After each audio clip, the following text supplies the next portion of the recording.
Hear the roar. We're gonna eat the pages mocking. Not a master of his task. I was gonna say maybe he's That's right over here. Yeah, I'm moving on. Yeah, because fucking you throw Kevin Sullivan in there. People don't even know Kevin Sullivan is the Kevin down on the show. You didn't even introduce that part before you brought the joke and you're gonna double down on the joke? The joke is falling into a dungeon. What's going on, y'all? Jimmy Macram, Marcus Cash. It's time for the All Elite Recap for June 26th. Yes. 2021 for Saturday Night Dynamite. I love this episode. I love everything about this episode. Almost everything about this episode. Problems off the bat. Too much Brody Lee, who's dead. Leave that man alone. Let him rest in peace and not in production. I wasn't overly fond of the Bear country match. The Lesser Bear. You say so? Bear Bronson. And I thought They have a great spot though. Statlander and Bunny was passable with nothing to really write home about. What? Do you like the match? I really like the match. Oh wow. Okay. Yes. I was assuming that you could have done without a different woman. Excuse me. Oh yes. That attitude. Vicky and Andrade. Yeah. We improved on it so much last year when he had that JR segment. Yeah. Which was fantastic. And then we went back to Vicky. Anyway. Almost like he doesn't need Vicky. No negativity though. No negativity because the entirety of the show otherwise was fantastic. Yeah. They clearly watched the recap because we have, well, I have been complaining about the lack of a consistent through line in these shows. Where we have one thing happen and it just continues the entirety of the show. We had two of those things this episode. Inner Circle and Pinnacle throughout the entirety of the fucking show, and Jungle Boy, aka Jack Perry, according to Christian JR, versus Kenny Omega for the world title was throughout the show. That's how it works. That's how it was done. I loved it. Kept us, staying in tune. Indeed.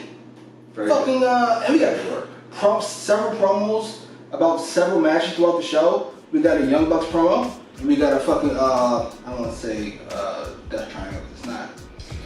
Kingston and Abraham promo. Abrahantes. Abraham. Absolutely. He is a god. Yeah, Alex, Eddie, and Penta-Zero. Yeah, also. They had two promos. There's another one that had two promos, I forget. About a match for next week. I'll get them back at some point. It's not important. All the promos hit though. All of it. Jade Cargill and Mark Mark Sterling. Fantastic. Which, with a nice plug to their own shop. Yes. So that was beautifully done. Young Bucks with their least gross Matt Jackson with his least gross promo I think he's maybe ever done, but definitely in a long time. And Brandon Cutler might have been the MVP of that. And coked out Nick Jackson, question mark? Fantastic. As per always, Cash is like his nose ring or his hair or his beard, apparently. I did like the caviar hat though. It is clean. Nick Jackson's been splendid. But anyway, the show started with Sammy getting attacked in the parking lot by the chairman, Sean Spears. The Canadian God. I believe they've updated his nickname. That's not 2 weeks in a row, but it's the last two AE recaps. You have stolen my thunder, and I think it's on purpose. This one was coked out Nick Jackson, which was mine, and then you were still resting production from 2 weeks ago. Oh, what's 2 weeks ago? He just takes shit. Why even ask it? It's around the team. He's fucking, I'm Brandon Cutler over here. Shut up. Shut up. I'm Bruce Brown. I'm just throwing up shots.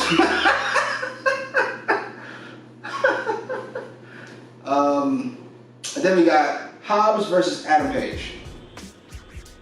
I fucking love that match. I don't know who got into fucking Hobbs' ear. I assume it was Tess that's been there. Trying to think who's reminds me of Hobbs, big black power wrestler. Showing a little bit of personality. I'm gonna say it was Mark Henry. Mark Henry got in his ear. And it was fantastic. He had a lot of personality this episode. He had the most personality I've ever seen out of Powerhouse Hobbs. Yes, and it felt natural, but it also felt like he was making a concerted effort to do it. And it worked. I love this match. I'm not gonna rate it or rank it compared to the match Sam Paige did rather. But it was Which match? Paige and Cage. Paige and Cage? Yeah, I don't know where it would fit, but to me it's comparable. I enjoy them equally. I think I like this a little better.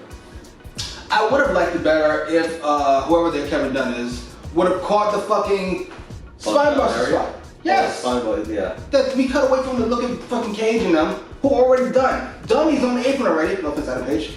I'm worked up. I'm about to do it, and then we cut back and forth. Why? Spinebuster was right there. It was a great spot.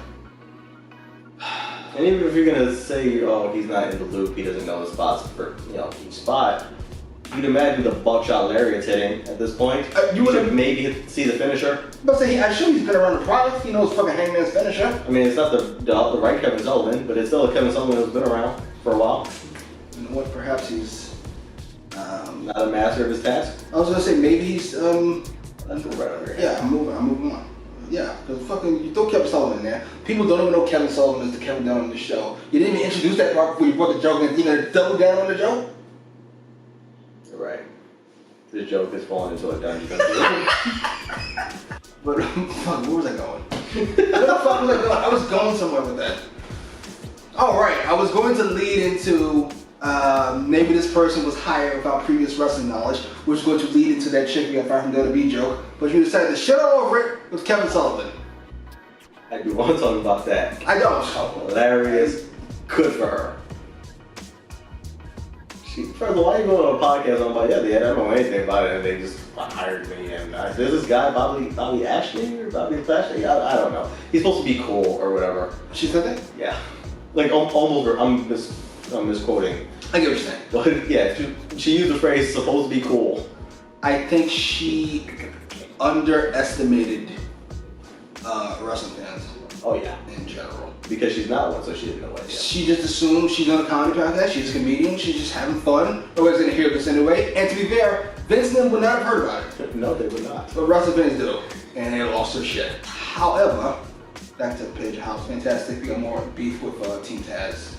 Starks running away holding his neck is hilarious. Every time. I want this to be a running gag for I don't know how many months. I don't know how long Starks is out. So for that's the length of time. Yeah, but like when he gets cleared, I still want this to be a thing for a little bit. Like I want this running for a bit. That should be the term, right? When they kick fucking Cage out of Team Taz, is that he's fucking holding his neck, so like not hurt anymore. He just beats the shit out of him. Oh, I was gonna say where he snapped and he doesn't care that his neck's hurt and he just hits Starks with a move anyway. Okay, fair enough. Wait, would that be a double turn? No. Now you got sympathy for the. You know, any sympathy for Starks. Starks' suits make it impossible to empathize with him. He's a complete douche. Taz was fantastic in commentary, yes. As was everybody else. JR was in his zone tonight. He was in his bag, as all the cool kids say. I think Mark Henry talked to him. We got Young Bucks promo that we talked about earlier. Fantastic. Brandon Cutler included. And then Tony Schiavone introduced, Butch was in the ring already. Tony Butch was in the ring already. And then Tony Schiavone introduced Conan, kind of out of the blue. Said he has been on an episode the last few weeks, but he was at the pay-per-view that they had. May 30th, so 28 days ago? A few days ago. I should have gotten a little bit of feedback or something. Maybe like a name drop. But you know what? Considering all the work they did this episode, I'm not going to bitch about that. I bitch about every week. I bitch about that. Tony Khan did a great job this week. You can speak on this, but we're not going to. Conan decided to cut the shit out of promo. Conan was fantastic. And go passes a lot of time, I think. Because they tried to bring him home, and he's like, nah, I got more. Fuck yeah. Blanchard to tell you tried to interrupt.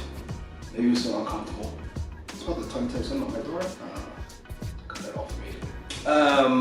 The Conan kept going. And to be fair, I wouldn't mind going a little longer. Conan was going. He was all over the place. And I love the fact, it's my own hatred. Anytime we shit on Southern states, I'm here for it. North Carolina is not stuff in New York. It is what it is. And then we get the big tele response, which I enjoyed.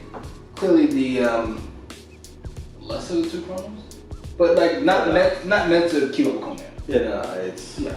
I think everybody understood he wasn't going to. Yes, that wasn't the goal of the promo. It was like, don't even think about it, Tully. It's not happening. And Pride and Power come out. So we thought. You got, not me. Once you've got full cover mask on. I'm not sure how you would rectify that either. You just gotta go with it, right? You can't have the right showing because you can tell. Conan would be able to tell. Right? I gotcha. Plus, they did debut with the presidential masks. So, you know, turns out it's FTR because Pride and Power been laid out in the back. And Conan kept the beat down, including his back power driver. I thought this segment was an A+ all around. All around. Very well done. Name drop on the daughter. Let's try to maybe keep that door open if you want to try to get her signed. Right, like the layout. I am assuming. I don't know, but I know Santana misses a lot of shows.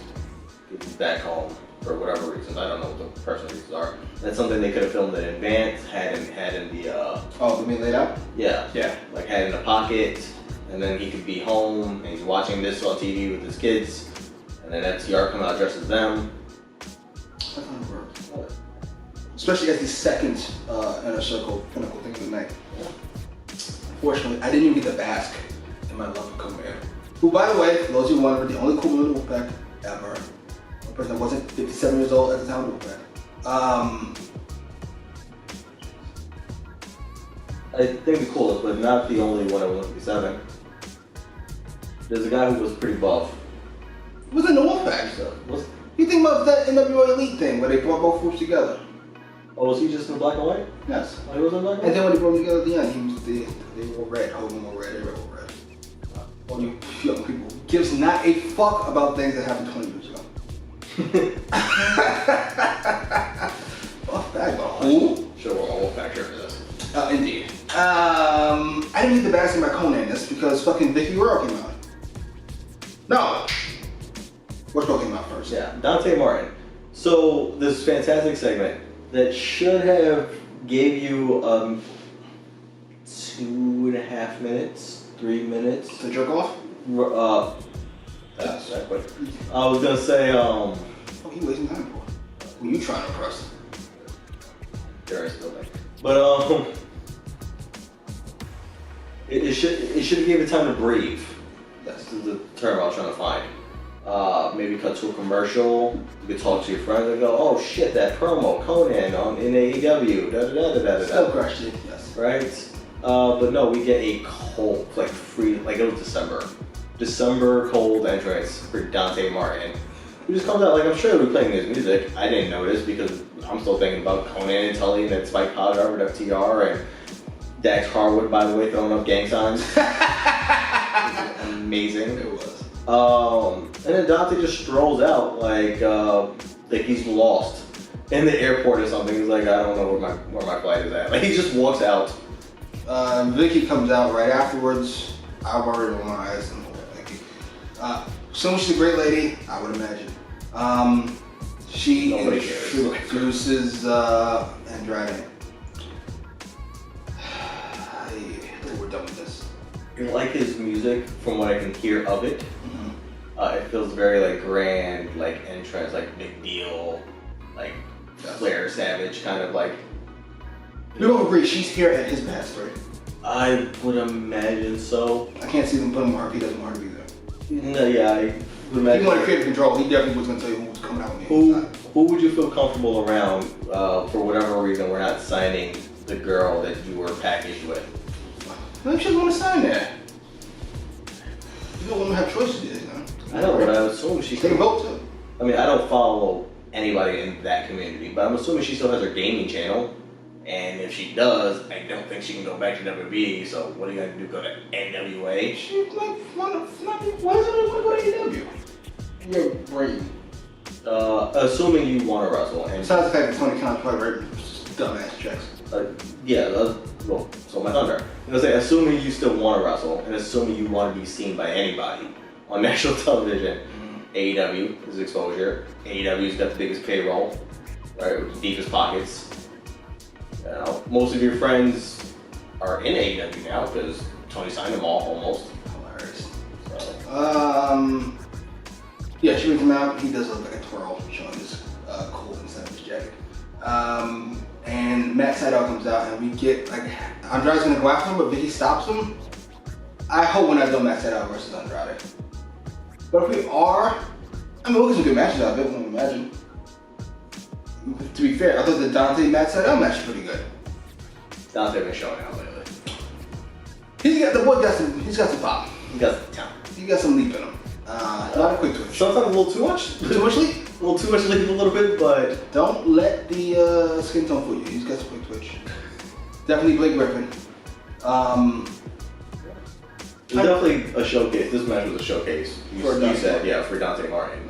Yeah, it could have been anybody in that spot. Yeah, it was like you've been doing, yeah, because obviously the importance is Matt Sydal versus Andrade Adolo for some reason. Jesus. But you know, what can we put him in there? Quick guy, keep up with Matt Sydal, and he's been doing good work on YouTube. Here you go, Dante. Here you go, Dante. Absolutely.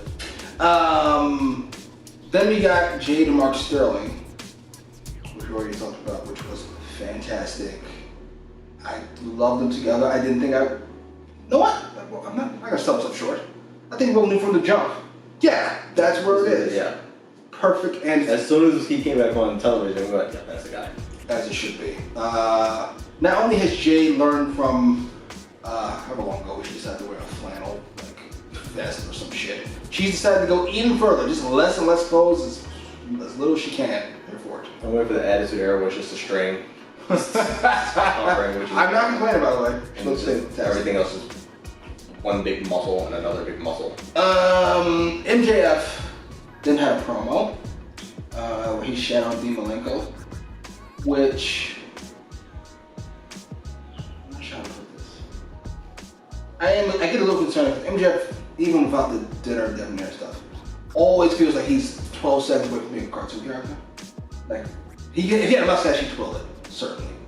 And this shit with the Parkinson's and the 60 and the fucking early retirement, and it just felt very, I'm a fucking villain.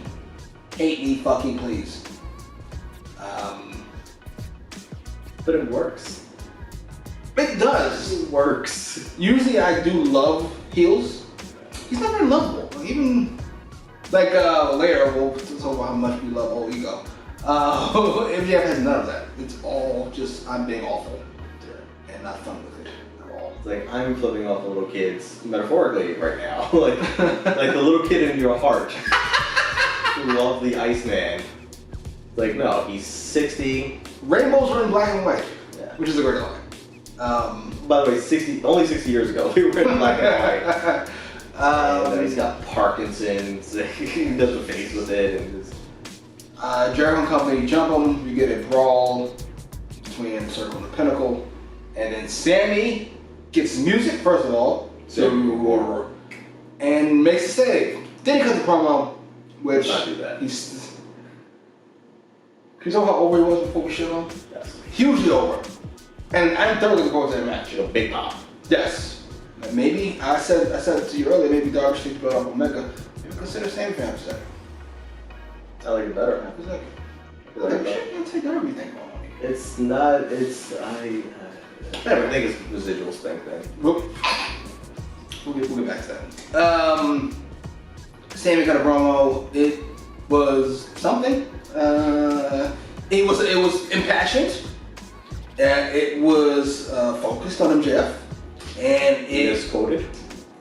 All right, yeah, let's just keep it real. I never feel like he fucked it up, but he said, "You always say that you are better than you, and you're gonna find out that I am the best." To be fair, considering he stumbled in the first part, the second part isn't the worst save in the world. At least he landed on it, yeah. Yes, I assume it was supposed to end with "I'm better than you and you know it." That's supposed to be the entirety of the promo. You always say you're better than me, or you are better than everybody else. I'm better than you. Yeah. Boom, boom, boom, boom. Instead, I am the best. Feels very awkward. Unless we're heading to Sammy versus Jericho for some reason. It just feels like something Sammy wouldn't even think about saying. Sammy versus Ortiz specifically. The best!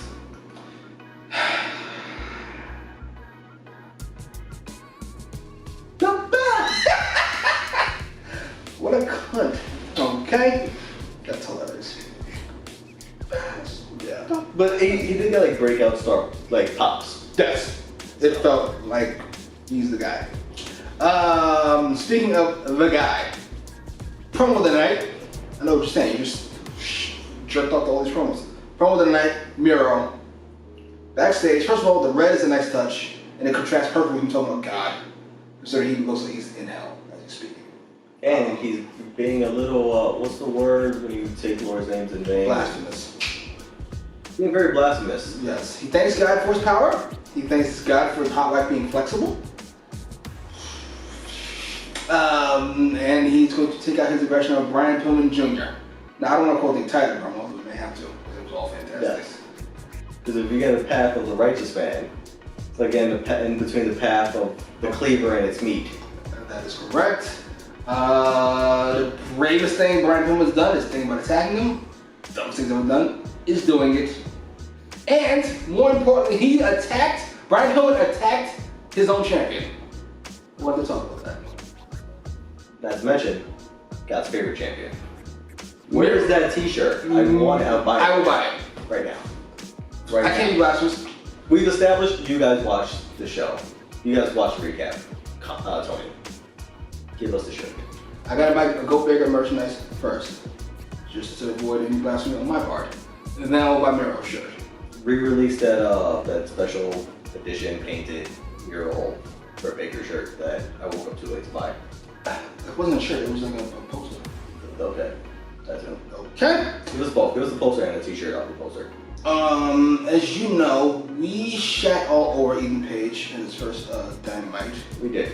Partly because the NBA game was playing, mostly because he felt very You feel like Impact guy is here now. yes, and fucking showing us why he belongs on Impact. However, I eat my words with Ricky Starks. I'm eating my words with Ethan Page. Ethan Page is fantastic. I'm in love with Ethan Page. I don't see him carrying his team. By far. I look forward to seeing him every week. Yes. And this week, yeah, it's the little shimmy he has. He takes his fucking jacket off. It's the dimple smile. It's the rah. Okay, there we go. It's the first of all, it wasn't rah. Jesus. Rah. Rah. It was extended. Night. We got Ethan Page is mocking. Oh, you're right here. And then holds it. And then he like, in New York we say sons, but he's like nudges Bear's head. Mushes is a good word. The match was, I thought, surprisingly good. All things considered. Favorite spot outside of the Roar, which got the spot of the year pretty much covered. Gold, silver, and bronze. I know Go Baker and Thunder Rosa had a hell of a match. All that will fall under the Roar. Best moment of the night. Best ad-lib of the year. It's entirely possible. I thought, to me, they feel much like MJF. Kind of like these old school heels. Him and Scorpio Sky. All evil Scorpio Sky. Scorpio Sky saving him from taking that big ass splash was fantastic. It looked good. It wasn't too long where everybody seemed like an idiot. Everybody was safe. Everybody was safe. And it Can't underrate that. It hit like a motherfucker. All Ego getting his spot where he stares into the face of the other bear and then lies and said he touched me is fantastic. I thought As he runs right into the other guy. and then Kevin Dunn missed another one. All Ego hits the low blow. We saw it was just like far away, but it wasn't close enough. It should have been like it was on replay. And then hits, I was supposed to call it outsider's edge. He hits the All Ego's edge. and it looked clean. First off, let's not overlook, he held it. Lesser Bear is a big man. Yes, 260 apparently. I was lying. 260, I think. Yeah. First off, at least say he's 300, and I think you're being very flattering. He's not over 300. Jesus. So, I don't know. I mean, I think he's way over 260. Yes. So I think you're being very cognizant of his feelings, maybe. But he's not a 260-pound man, I would imagine. But he's first off, he wrestled a whole match with the guy. Yes. Right? And they've done stuff. Then they do like a big superplex on They did. before that also. Thought he was gonna die. So he's got him lifted up for the All Ego's edge, and he's just like walking with him, and so he's got him in the proper spots. And then still, despite the bigness of the bear, tosses. which is the most impressive part because He refuses to drop. he can hold him like this because he's clearly using his back and neck to support him. You know, it looks like just arms. But the toss takes momentum, it takes strength, it's just clean. It takes cooperation from the guy who's, I'm assuming, a little winded going through that match. Speaking of winded, I love the way he did this. Fucking, while he was done with the match. I love how I don't call him by his name. I just call him All Ego. To be fair, I used to hate that nickname. I think I love it now. He's winded clearly, so Scorpio Sky takes the first line. I don't remember what the fuck to say, it's not important. That's my boy? That's my guy. That's my guy. That's my guy. Then he hands it to All Ego. Yes. And here's the thing. Because we groaned when we saw Scorpio with the microphone. I was going to skip that part, but okay. No, because it's not good. The line was fine. Yes. He had one line. Like, take a deep breath because it's going to end right now. That's my guy. I'm not sure how long he's been wrestling, and more importantly talking. I guess you know better than I do. Ethan Page? Yeah. No idea. He's the Impact guy. I have no idea. But you could tell he's, unlike most young wrestlers, or most non-old wrestlers will say, that's probably my way to put it. He's very comfortable with silence. Because he was not going to rush it. I'm a little tired. I want to take my time. Catch my breath. And the crowd tried to take it over? Yes, he would not let them. No. I'll acknowledge it. I'll respond. Twice. I'm not stupid. And we're bringing it back. You were stupid. No, I'm not. Very calm. I'm not. Nailing your coffin. How many times did he say that? 3. 3 in total. And then we're going to have a coffin match. Yeah. By the way, the third time he said it, I know we called Nick Jackson a bit coked out earlier, but it was like a little coked out, it was a little flairish, right? A little savages. He's like, and then your coffin, nail your coffin. And then his face explodes when he has this realization as he just screams out nail in the coffin a third time. You know what? That's probably a good way to put it. It did feel like he didn't have the idea for the match until the third one. It was like epiphany. Yeah. All epiphany, ego, Ethan Page. I'm here for this match. Yeah. I'm here for this feud to begin with. I'm definitely here for this match. Unfortunately, I think we'll get a Scorpio. We get a Scorpio and Ethan Page double teaming spot, and then Sting hops out the coffin, and they throw him in. Do they bring the casket down from the rafters? No, and it's Sting. It's Sting. Like, ask me 45 seconds ago, or right now that he mentioned that, I don't know how I feel about a coffin match.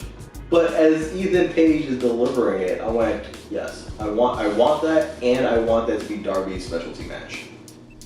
Like that is his Hell in a Cell. Who do we tribute Hell in a Cell to? Triple H? Like that is his specialty match. Darby does casting matches. You couldn't just said like Barry Live? Okay. Yeah, Hell in a Cell's like a lot of guys. H, Taker. What's your name? It's not important. Actually, no, it's not a lot of guys. 2 guys. Not a lot of guys. QT Marshall had a promo. No. Before that, it was Statlander versus the Bunny. You really liked the match, apparently. Yes. I thought it was good. Passable, I said. No, a little better than passable. I thought it was good. Something passable and good.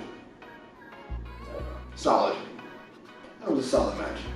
Statlander's looked good since she came back. I thought she was good in most of her matches before she left. Apparently she slimmed down and changed her diet, according to Jim Ross, who was in his bag today, I'm telling you. Or Henry Thompson. Indeed. Statlander won with... The Big Bang Theory. Which is actually one of the more clever finishing names. I wouldn't call it funny or smart or witty, but it's clever. Oh, yeah, I get it. A couple of things. I actually like the finish. Orange Cassidy taking the brass nuts, rolling out of the ring, gets a little pop, Putting it in his pocket. and we're done. Very solid.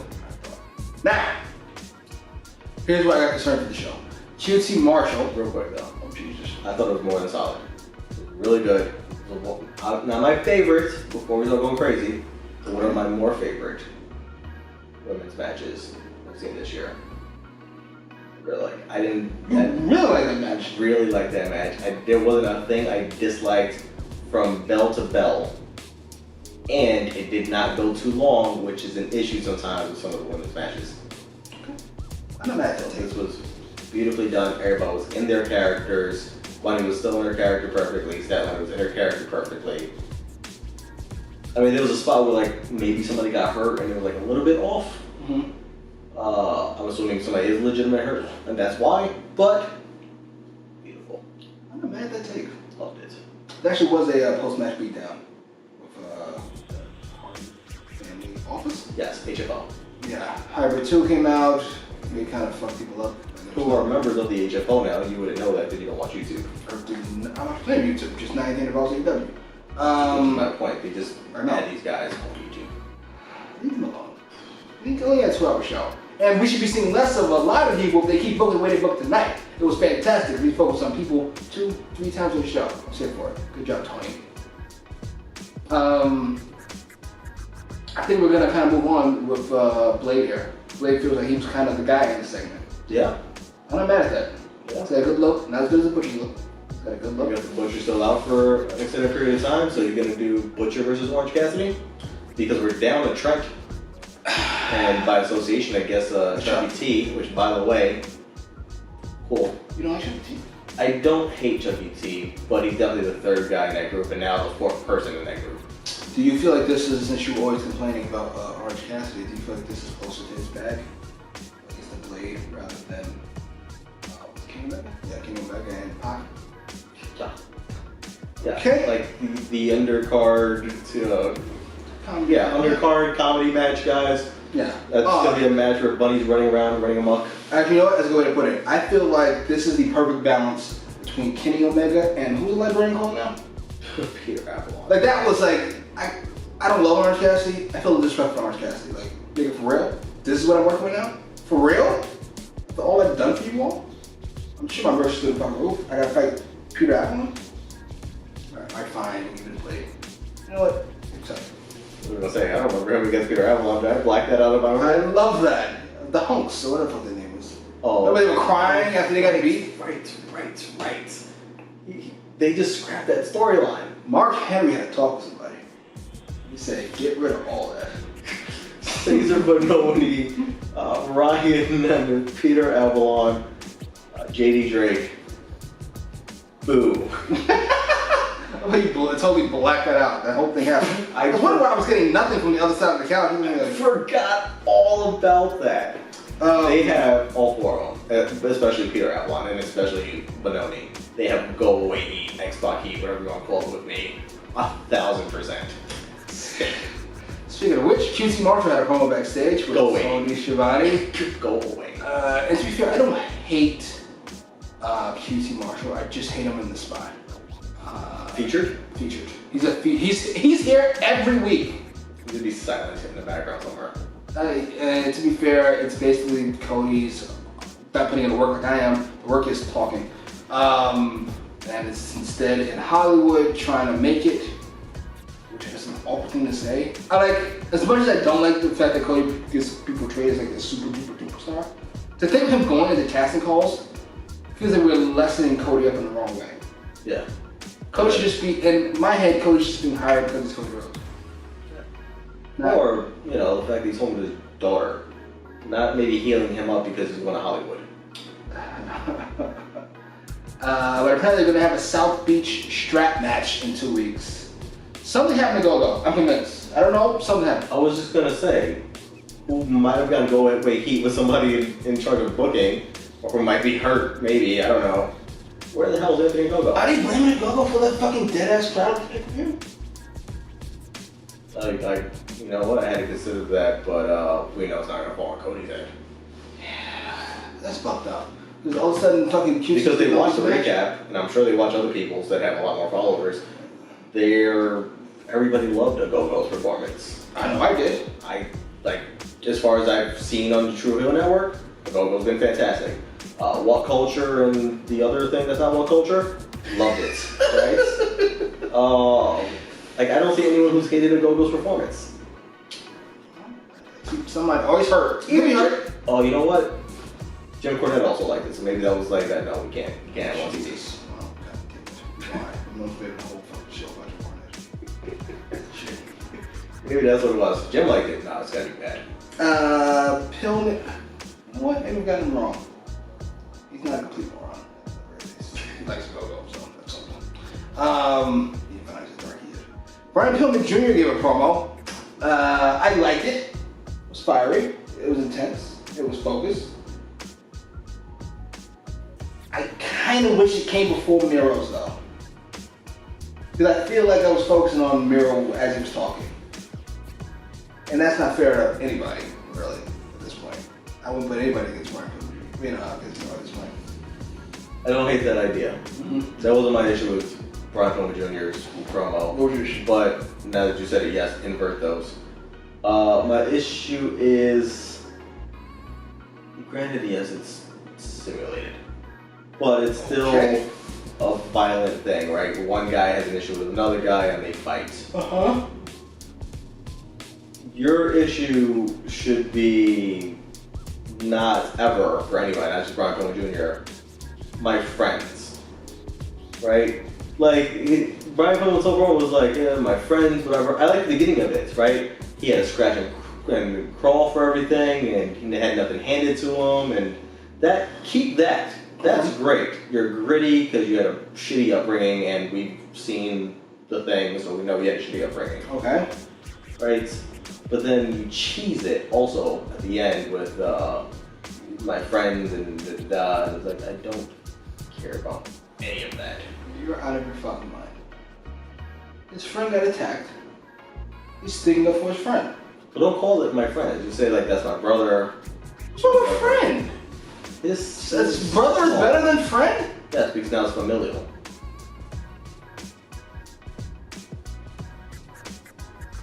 Okay. I'd run in for my brother.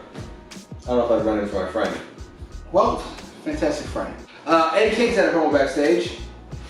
As always, Eddie Kingston's fucking fantastic. You don't mind him saying friend, do you? Like best friend? It's his best friend.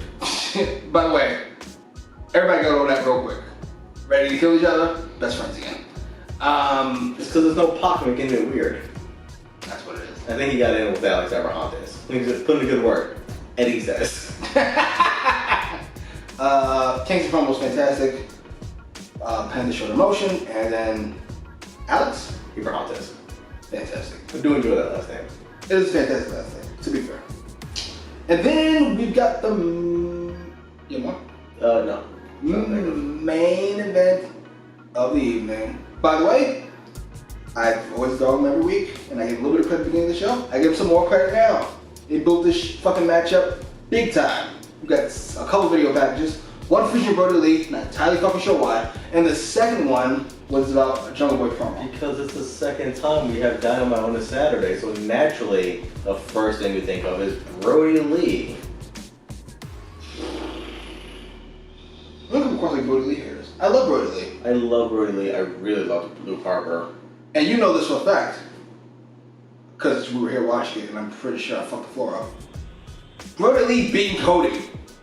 And then fucking everybody else up. And then fucking Bunny fucking up, not Bunny, 99. And Jay. Fucking up Cody's wife, Brandy. I love the original wife, not the stand-in wife. I loved all of that. Like, I was... We hoot and hollered. Our neighbor complained about us. I love that entirety of that segment. But the man is gone. Leave him alone. I'm not just saying to keep a memory alive and... That's not what we're doing. Etc. We're fucking abusing memory to get things over. Yeah. That's what we're doing. Go on. We're definitely abusing it. Like, say what you want about like abusing a kid and not abusing a kid. We're definitely abusing the dad. We're definitely abusing Brody Lee Sr. Ambassador. Dark Order was nowhere on the show tonight, by the way. Which, cool, they don't need to be featured 3 times per show. But they had the night off, and somehow we still have Brody Lee putting over something that had nothing to do with him because it's not a TNT title match. This is not anybody in Dark Order. It's one of those weird things. It's just a title match on Saturday. That these two things have the same thing in common, so therefore it could happen again. You know the Lakers are undefeated Sunday mornings when they wear the white jerseys and they play this. Like, none of this means anything to me. And LeBron plays the 1 while AD plays the 5. It's like, this is not a stat. Get away from me. On games that are on ABC. I thought Jungle Boy versus Kenny Omega felt like a big match. It was. I started to wonder if maybe they would pull the trigger. And as a matter of fact, Really? if they didn't have a Wednesday show, I would think about it. But 4 days of a Wednesday show, that's not happening. We'll probably have regardless, you know what I mean. I thought they both looked fantastic. I thought JR went even further into the bag, treated it like a main event, and Don Callis was fantastic. I loved everything. I want to say I liked the finish, but I hate double finishes. You know this. Yes. Now, if you hit two finishers, what was the first one you hit? Was it the V trigger against the ropes? No. It was, I think it was like a, I'm not sure what he calls it, Angel Wings. Oh, the Tiger Driver 90 something. 98. So you hit, and if you hit Tiger Driver 98, and then you pick him up his lifeless body, and you hit the fucking one-winged angel, I'm okay with that. Like, this guy's so tough, I got hit with two, and that'll be it. But to hit him with that, get the near fall, get the pop, and then fucking, I hate that spot so fucking much. But I thought it was a really good match. I like the finish. I like the fact that Kelvin had this great shot of the mom at all times. And during the snare trap, as he's just closed in on on Jack Perry, just like wrenching back, and he's exhausted, and then like Omega's like, he seems like he's going lifeless. Yes, everybody cheered. It was great. What do you think? Phenomenal match. This was a really great match.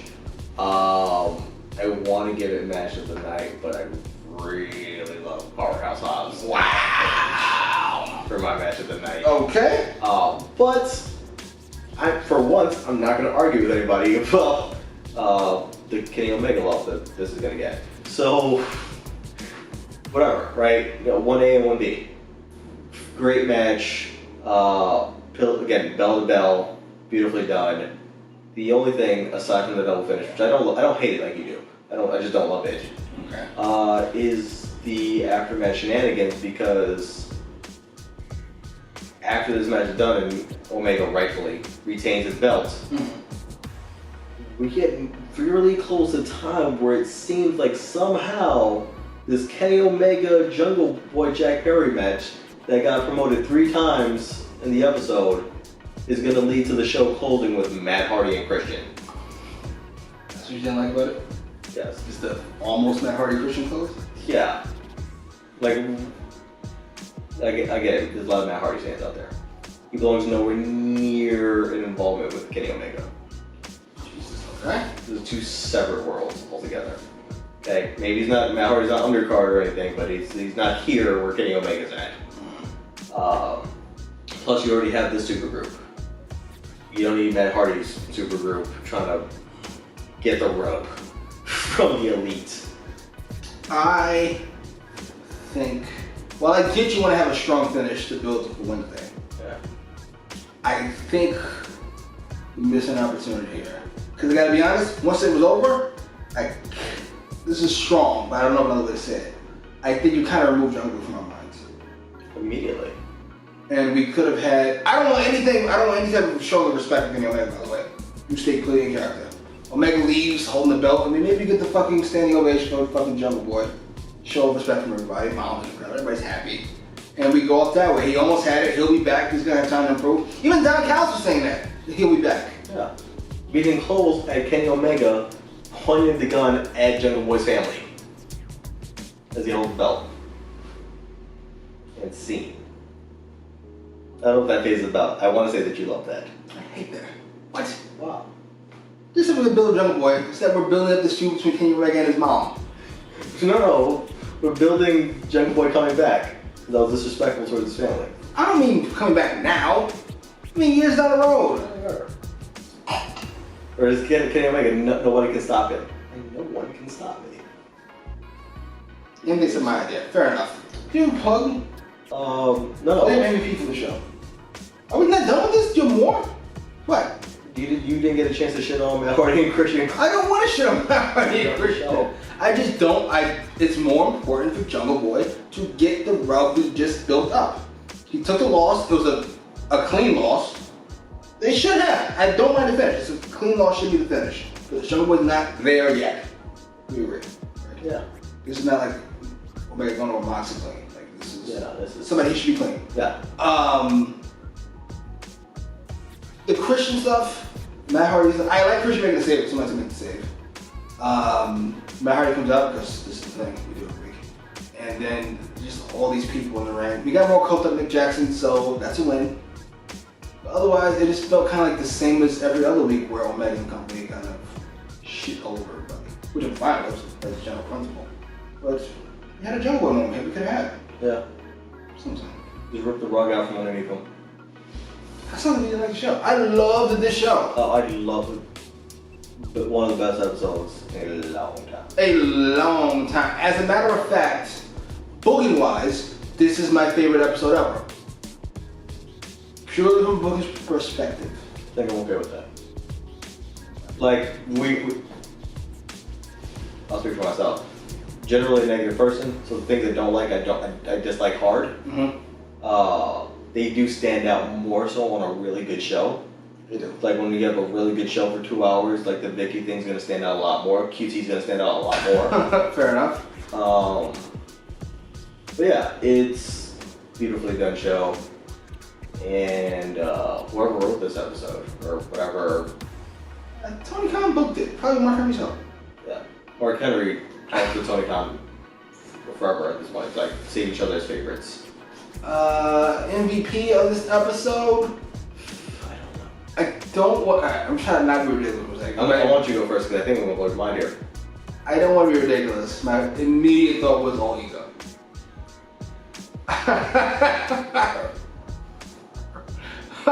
However, Not mad at that.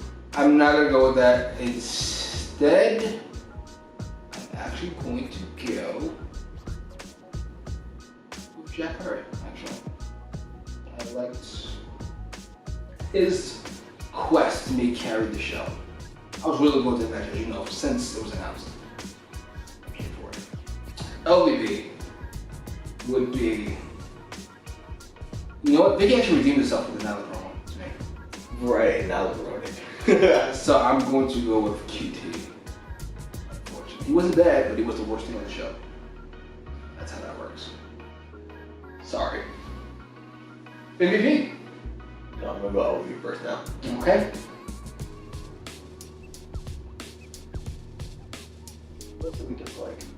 You see Vicky on? What's the like a third thing, wasn't there? LVB. You know what?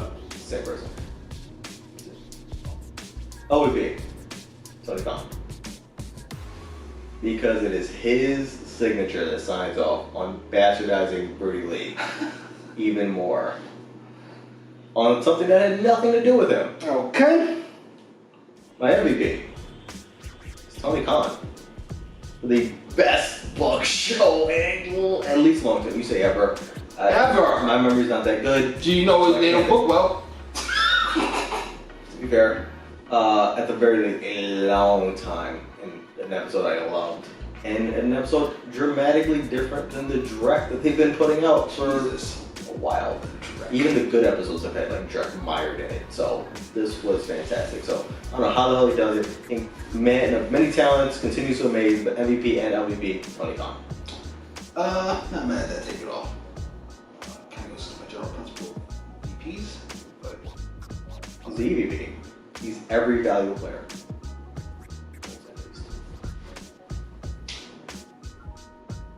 ironically, that is actually pretty accurate. For every episode, he is every valuable player. The show goes as he goes. Or doesn't, frankly. Plug? At My Battery Is Dying without the G on the Twitter, where you could probably wish me a happy birthday. That'd be great. Aww. Post your comments, however, down below. Like, share, subscribe.